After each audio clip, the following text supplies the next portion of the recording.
Welcome to 2026, everyone. It's Lisa Greenfield with Truth in Hand, and I brought back my one of my favorite astrology backups. Hi, Lisa. Hi, everyone. It's Mike, your AstroDaddy here, and I am also with one of my favorite um, astrological friends, Lisa, and I am so excited to be with you again for this super full moon in Cancer. It's the first full moon of 2026, and it portends for a very exciting kickoff of the new year. It really is. It's that super full moon, and we've got several new moons in a row at 28 degrees. We've got several months where all the signs are close together so that there's not going to be any hard aspects for a couple of months. But we lead off with one that is filled with adjustments. And so that's why it's such a portend. It's like, oh my gosh, this one is where it really is asking us to start the year with these oppositions and squares.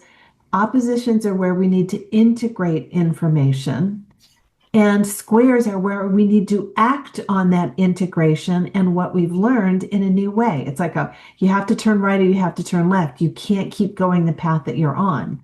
And oppositions are very much about where we learn from things that don't turn out the way we expect them to, or when things don't come through as hoped for or worked for. Mm. Right?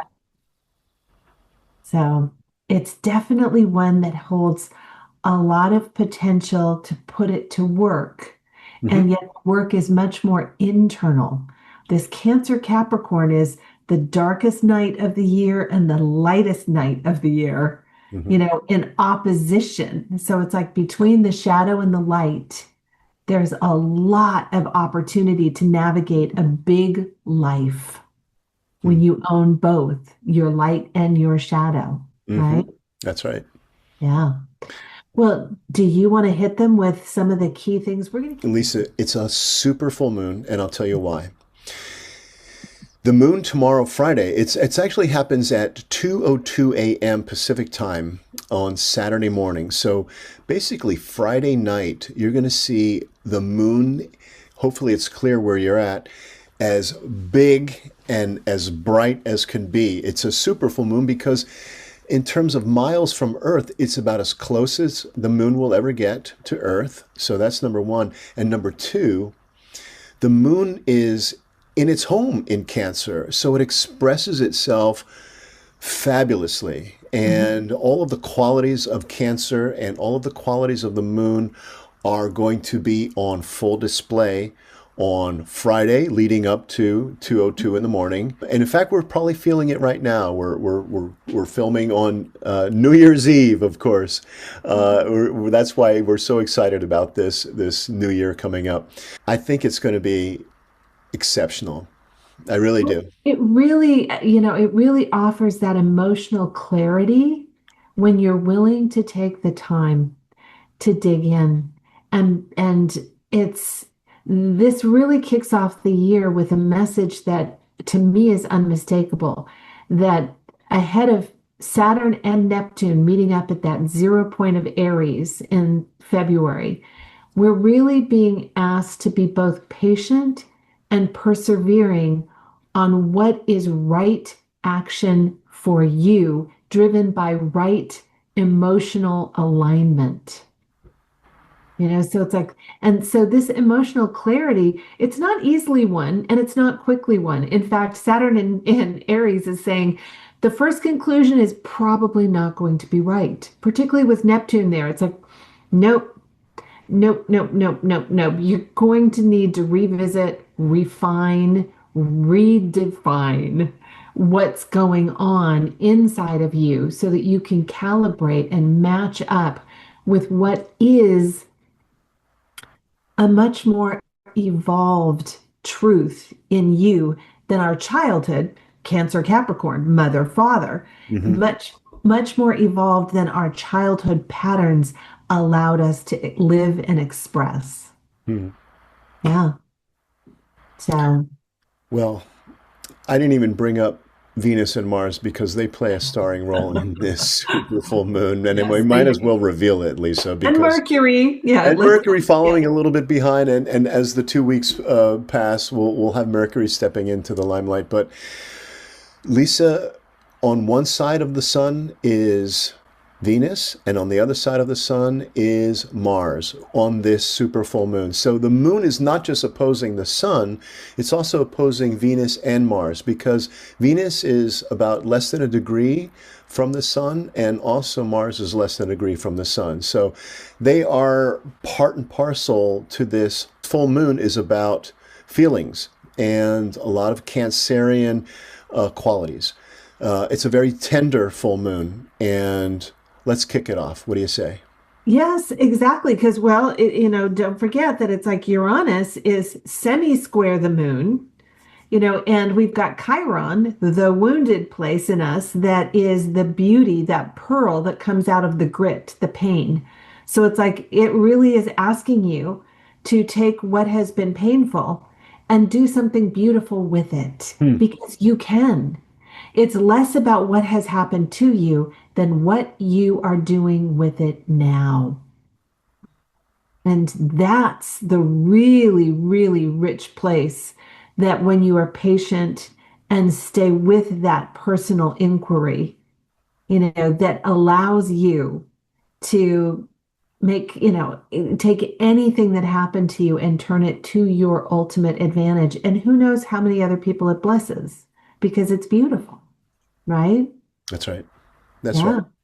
Yeah. And well, And with the Venus and Mars, hang on, I wanted to say with Venus and Mars, that's our desire nature and our actions in that's right. pursuit of what we desire. That's right. And then trailing along Mercury too, which is the story we tell ourselves, That's how right. we take information in and then how we put it back out there again. So you are being asked to re-examine who you are now and tell yourself a much better story in pursuit of what you want and understand what you really want, why in some cases you just want it because you want it, but be willing to sit there and dig in a little bit on if some of the motivations that had you pursuing it in the first place, are they still present or are they just habit at this point? Hmm. Squares and oppositions. What is habit? What is repetition? What is muscle memory or emotional muscle memory versus what is an actual choice now? Hmm. Hmm. Hmm. Hmm? And this full moon is going to culminate in the new moon in Capricorn in 2 weeks on the 18th. So we're going from emotional truth to emotional authority with Capricorn. So these 2 weeks between Beautiful. the full and new moon are going to really test our emotions. So the moon in Cancer is asking, what do I need to feel safe, seen, and emotionally supported? And the Beautiful. and the Capricorn stellium, which is the Venus, Sun, Mars, is asking, what are you building? And are your emotions supporting or sabotaging that future? Perfect. Well said. And those are some really good questions to sit with. And borrowing from our last moon cycle that operates for up to 6 months, be willing to be confused. Hmm. Don't rush. Saturn in Aries is going to want to land on the first thing that looks like it's going to take you out of the confusion. Can tell you right now, Chiron and Aries, it's like, nope, nope, nope, nope, nope. You jump to conclusions. You are settling for a much smaller truth now. Doesn't mean that you're wrong, but you're settling for a slice instead of the whole pie. Give Mm-hmm. yourself time to discover what all is there. Hmm. Hmm. Yeah, And to remind everyone, full moons bring culmination and clarity. And in Cancer, that clarity is emotional. Emotional feelings that rise, truths to the surface, and what has been quietly shaping us internally can now no longer stay hidden. yeah, absolutely. That's the opposition. It's going to call out the opposite. So it's like, you're going to be triggered, which has been a theme for a while now. But when you're in deep evolution, we can pretty much expect that, Hmm. but it really is asking you. Where do you belong and at what price?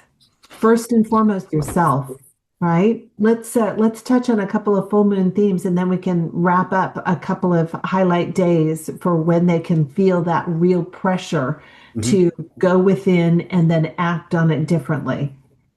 Agreed.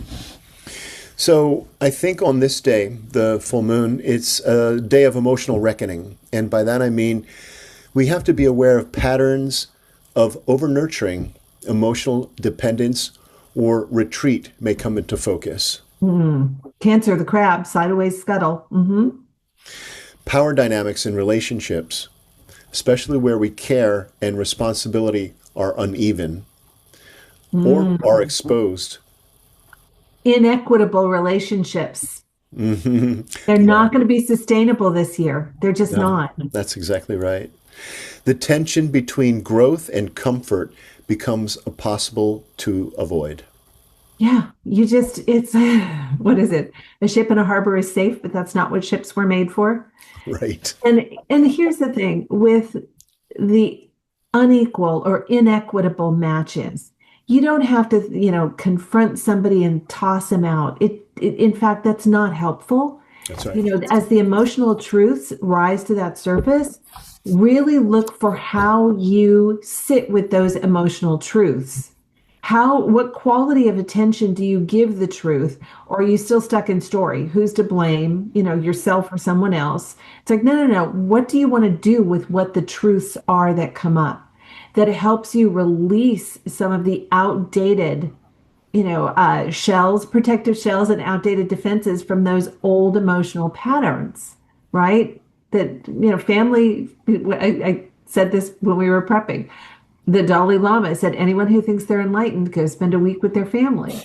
It's like, yeah, there's nothing like those places to trigger the old stories, the old justifications, the old habits. And it's like, nope. So when people do it, they're giving you a gift, and that gift is contemplation. Who are you now, and how do you want to respond? Right. Really boil it down to what do I feel, and what does that feeling need? Then it is up to you to know that you are going to find the right resources for that, as opposed to expecting anyone else to give it to you. And then once you're no longer at need, cancer, you can actually partner much more equitably with someone who wants to offer it, right? Right. Yeah. It And anything else? this is not punishment. This is an initiation. That's how we have to think about it. I love that. Exactly. So it's really about being deliberate, taking time for what you feel. Right.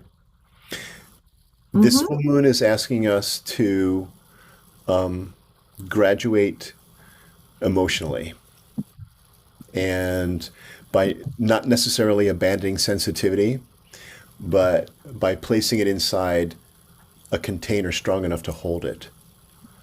I love that. And then release the emotional debris so that you can reconnect to loved ones from an empowered place, Mm, that's right. and yeah, it'll allow you to soften your heart without feeling defenseless. I think the release is such a key word because the need to release emotionally the debris, like you were just saying, is so Hmm. important right now. And leading up to this Capricorn new moon, it's almost like and I mentioned earlier, our graduate. It's almost like we're graduating our emotions. We're becoming very serious. Our emotions. We're getting rid of the debris, and we're getting ready for the serious Capricorn new moon coming up in 2 weeks, so that we can really, you know, level up. Yeah. So here is, a couple of days that we know we want you to be aware that you may feel more triggered as some of the oppositions are strongest. Which days do you want to lead off with? Well, how about the six? Okay, let's hit it. Well, as I mentioned, we have Venus flanking the Sun and Mars on the other side. Well, finally on the 6th, 3 days after the full moon, we have Venus finally conjuncting the Sun. So they're on the same degree. Hmm. And this is our values. This is love, our self worth, finally aligning with purpose and ambition. And in Capricorn, relationships and finances take on a serious, long term tone. Hmm. And the moon enters Virgo that day too, right? That's right. So Okay. our emotions turn very practical, very Hmm. grounded, right? So we're talking about earth signs with Capricorn and Virgo. So this is excellent for organizing, refining plans, tending to details that support our emotional stability. What I love about that is we forgot to share with everyone we did the poll. We did this last time too. All right. Mind, body, heart, spirit. Our mind card is Page of Wands, which is that inner instinct of it's, the pages are that inner knowing that precedes the action of the knights. And the Page of Wands is the intuitive sense that something is or isn't a good exploration. All right. But in the body, what does it say? Four of Swords, which is rest, pause, don't act. Your mind is exhausted. It's probably been looping. And with the Venus in Capricorn conjunct the sun and the moon in Virgo, it says the body gets the last word. Your mind a break. Okay. And then emotionally, when you put those two together, your intuitive knowing is knocking on the door in a new way. Then your body is saying, okay, I'm going to pause and give it a chance to actually have a conversation with me. Then all of a sudden, in heart, you've got the Empress, which is endless abundance, fertility. What did we talk about? This is incredibly rich. There's a huge playing field for you. Okay. So the Empress is the attractor factor too. When you really line up with what it is that you feel, what it is that you want, Venus, the sun helps you act on it more consistently in a way that's different. These are the squares, and it's being supported by the nodes to help you expand in the direction you're supposed to. Then you can really draw to you things that will, in spirit, end the old cycle so that the new can be born come spring. The death card is not a physical death. Rarely is it a physical death. The death card is the card of winter. And so with this being in spirit and as the fourth card, it really says when we're willing to sit with the bare branches. You remember last moon cycle was a riot at the roots. It's like then the roots can get strong and stable and you can plant more seeds that will grow come spring from a place that is not the old dictating the new. It's you deciding the new. Back to that Empress, there's more possibilities than you know. So it's like give yourself time to find out. Yeah, and so this is a great day, that January 6th, that it's like, boom, it's coming together. So you're It going to get does. a taste of these guys, mind, body, heart, spirit. Next day, The next day on the 7th, Lisa, Venus finally catches up to Mars and they mm, conjunct at 6:43 p.m. And this is passion meets discipline. mm, And in Capricorn, Mars is in its exaltation in Capricorn. So this is focused desire, strong attraction, motivation, and the drive to build something tangible in love or money. I love that. Speaking of a strong drive, I've got a cat here that wants to be fed. But that the thing with Mars in Capricorn, it is so good at accomplishing goals. But really hip check whether you're again taking a small bite sooner than a bigger bite later. With Venus and Mars meeting up, it's like, where are you choosing what you know you can accomplish because it gives you that sense of security and accomplishment rather than exploring and using the right action in service of that bigger, more evolving desire, right? Rest, pause. You're going to hear that for a little while. Yep. That's right. And the next, January 9th. Okay, so this parade of planets with Mars, Venus, and the Sun. We now have the Sun in Capricorn conjunct Mars. This is high drive, leadership, and assertiveness. But watch out for rigidity or burnout. yeah. It's not forcing your will. Mars and Capricorn can really set out to accomplish something and, accomplish it, but at the cost of participation and collaboration. That's true. Yeah. That's Yeah. true. Yeah.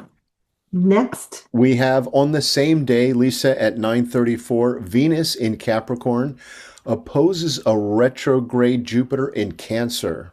Hmm. Now, this is tension between emotional comfort and practical responsibility. Avoid overgiving or emotional excess. And I would add to that well-spoken, opportunity to investigate. I would add to that those opportunities with Jupiter retrograde, those opportunities that are delayed may not be denied. They may be an opportunity to explore how much do you want them, and are you open to new or creative ways to experience what you thought you wanted? That kicks off the weekend. That's the weekend of January 9th. And on Saturday, January 10th, we have the Sun opposing Jupiter. So we just saw that Venus opposed Jupiter, and now here comes the Sun opposing Jupiter. And then on the same day, we'll have Mars opposing a retrograde Jupiter in Cancer. So there's a lot of oppositions on that weekend of the 9th. First Venus, then the Sun, and now Mars. The bottom line is that weekend is a recalibration opportunity. Remember, opposites are what doesn't turn out the way you want. What is denied may just be a delay, or it may be an absolute opportunity to reroute. And it's going to repeat the theme in what you feel, how you act on it, and what that ultimately brings to you. Be careful of overreach. Hmm. Slow down before pushing forward. Hmm. Continuing on the 11th, we have Venus squaring Chiron in Aries, and this is the first of the squares that we'll receive with Chiron. Then let's summarize the squares for Chiron so that we can keep this simple for everybody.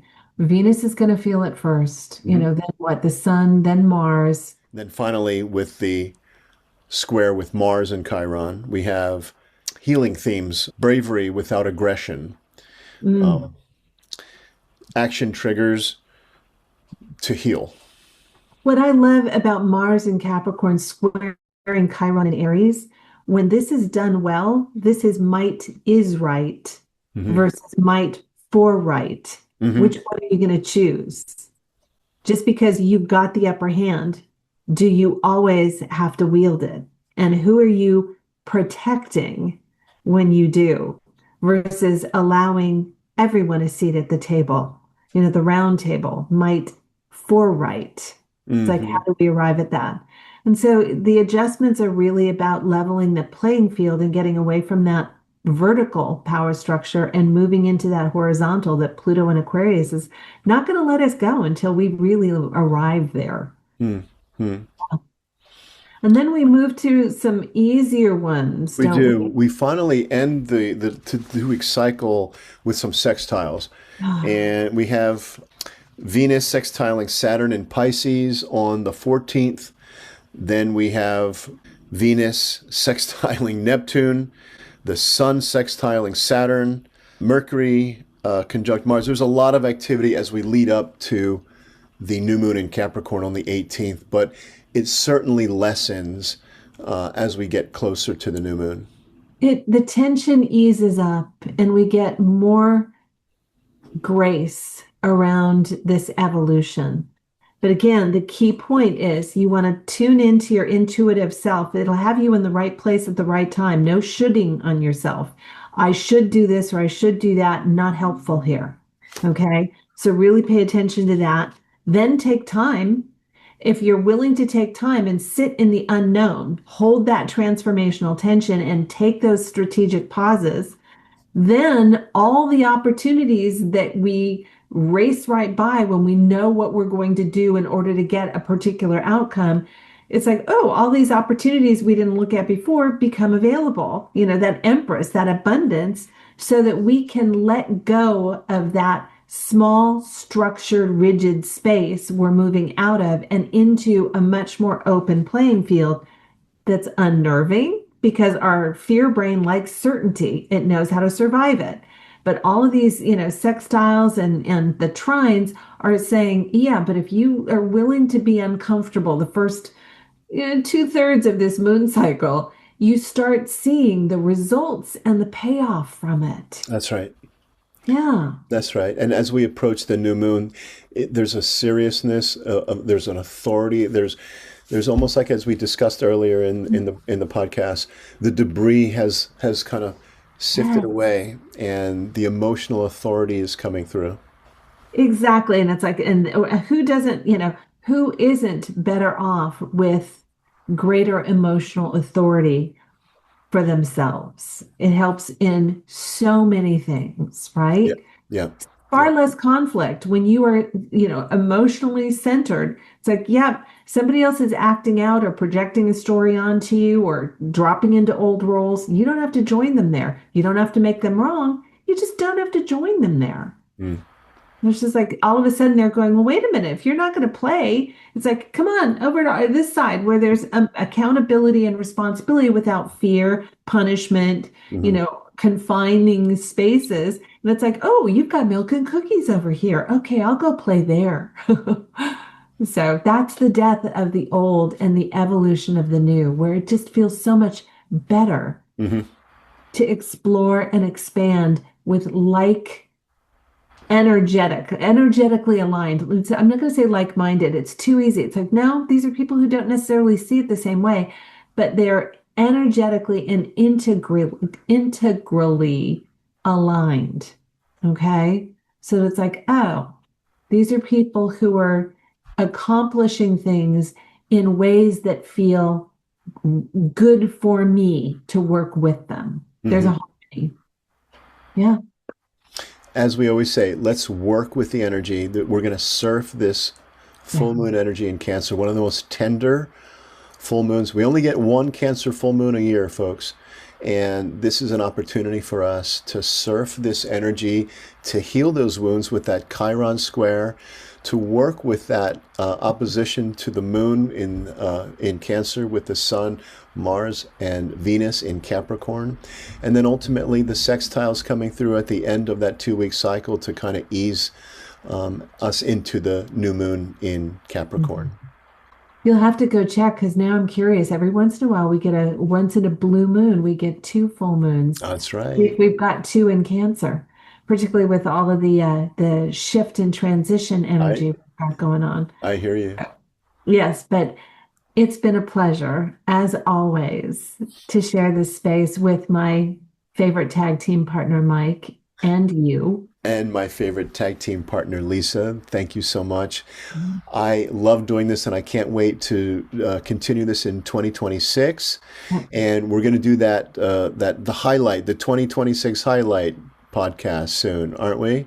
We are. We're going to have to get that done this month so that we can share with people for those, who like are nerding out and noodling around the way we do it. Yeah. Thank you so much, Lisa, and thank you, everybody. I really enjoyed this, and I can't wait to see you next time. Yep. Have a safe and happy start to your new year. Don't worry about those challenges. When you show up for them, they will pay dividends. Definitely. So thank you and good night. Happy New Year. Happy New Year.